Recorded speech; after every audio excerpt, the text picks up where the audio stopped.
I'm LaDonna Lockhart, and this is Max Convos. I'm here today with Stephen Winans. Stephen, you are the CEO of Redder. You're a mortgage and real estate data company. Tell me a little bit about yourself. Yeah, thank you so much, LaDonna, for having me on here.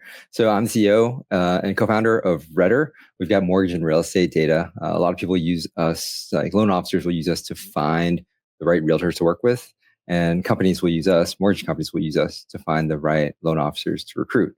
I wear all the hats and have lots of fun doing it. I believe it. I believe it. It is a newer company. You've been around about 3 years. Is that right?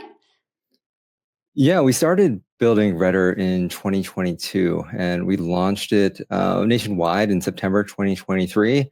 And it's been a wild ride ever since. That's usually the way it goes with small businesses. So that totally makes sense. I know that you are a newer connection of mine, but I am so fascinated with the way that your company runs. And we particularly connected over when you release the data on the drop in LO license renewals. Do you mind walking me through a little bit of that data? Yeah, so I've heard that LinkedIn is a really great platform to connect with other folks in the industry. So I've started using it. I never really have until now. And then I saw like the folks that I was adding, our enterprise customers, our individual subscribers. Everyone's wondering what's the state of the industry? Are we going to have more loans, better interest rates? Like, are people going to drop out? And I said, this is a fun evening activity. Let me go query the database and see what's going on. And so from that, we learned that between 24 and 25, about 10% of producing loan officers left the industry, didn't renew in 2025. And so I put that graphic out there and I had no idea it would just blow up. People are having a great time just wondering about where folks have gone and if this is something permanent happening, if more are leaving, if less are leaving. It's been interesting to see opinions. I would say, I like the way that you put that. I'm going to put it a little differently. People have been losing their minds over this data, right? And I think the clarifying point that you just made of these were producing LOs that did not renew is a good distinction to make. Where did you get this data from? Again, I know you're a data company, but how do you pull, where do you extrapolate that data from? Yeah, so we get data from all over the place. And one thing that I've seen people talk about, I've heard a stat from other places saying 50% of loan officers have left. And I'm like, where's this coming from? So I was like, let me just take a systematic approach at it and let's see how many have left that have actually done a loan, right? And so we'll take data from maybe like NMLS has licenses and then maybe Public Deed has actual production. And so we marry a bunch of data sets. And I said, let's only focus on those that have at least done a loan to see which producers are leaving. So my threshold for producers for this count was just one. And so we queried said how many folks had a license in 24 that did at least one loan that were also licensed in 23 so that you're not just picking up the comings and goings of the current year. And then we did that same analysis for 25, show me who did at least one loan last year that was licensed the year before, that kind of thing. And that's how we came up with our statistics of about 21,000 that have not renewed since Got 24. it.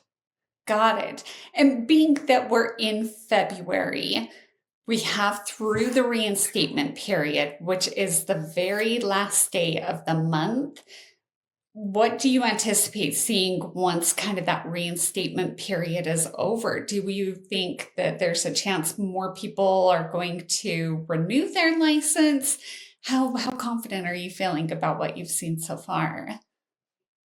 I wonder if I'm allowed to send it back to you a little bit here because I know you work on licensing. And so as you're talking to folks right now, are you see the conversations you're having? Are there more people that just forgot to renew, or are there more people that you feel are leaving? Like, what's your perspective? And then I'll give you mine on the data. Okay.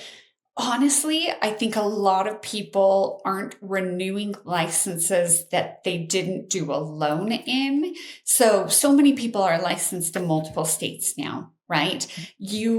Gone are the days where most people are licensed in just their home state. Usually they're licensed in anywhere from two to, I would say, upwards of 35. I talked to a gentleman last week who was licensed in 31 states. So I think a lot of people just aren't renewing those state specific licenses. If they haven't done a loan in North Carolina, why would I keep that license?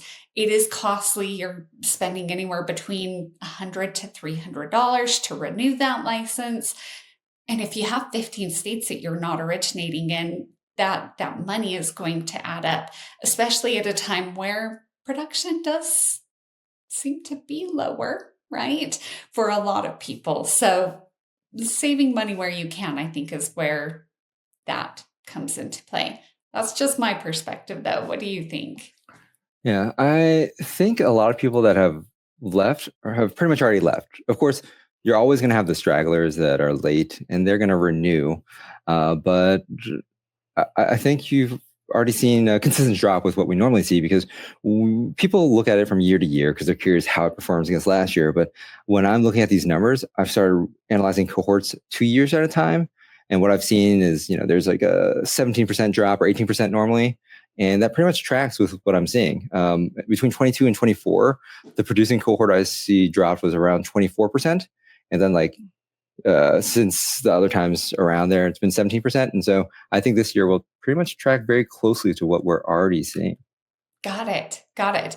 What I would love to do, because we're already out of time, I want to have you back. Let's have you back again when the new data rolls after March, so that way we can really take a look and analyze if there has been a bit of an increase with that reinstatement period. I mean, because after that, rather than reinstating, people have to reapply in order to get their license back. So I think that data could really hold the answer that we're both looking at and curious about, and that I think everyone else is curious about too, because of course, naturally, everyone wants to know if they have less competition this year than what they anticipated. So if you're up for it, let's have you back and let's do a deep dive.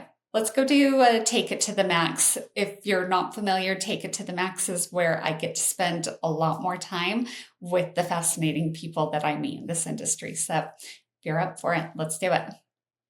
Thanks. I would love to do that because one, we got to get to the bottom of the numbers, but two, we really need to talk about the opportunities for those that are sticking around because I think there's going to be a lot.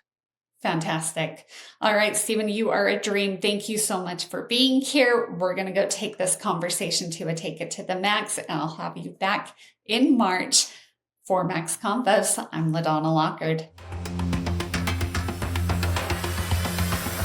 For more on these and all of today's top stories, go to nationalmortgageprofessional.com.